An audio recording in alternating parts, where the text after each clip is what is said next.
Sup guys? In today's video, I'm going to show you how to fix the email not allowed problem on Telegram. First, open the Settings app on your phone. Scroll down and tap Apps or Apps and Notifications. Then find and open Telegram. Next, tap Storage and Clear Cache.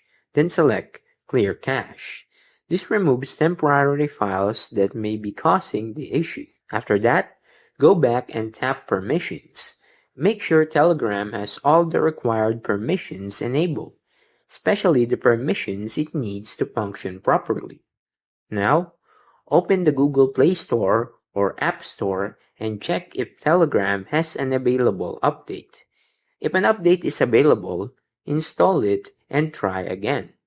If the problem still persists, restart your phone and reopen Telegram before attempting to add your email again. As a final step, if none of these solutions work, you can reinstall Telegram. After reinstalling, sign back into your account and try adding your email once more. And that's it. That's how to fix the email not allowed error on Telegram. If you found this tutorial helpful, don't forget to leave a like and subscribe, and I'll see you guys in the next one. Peace.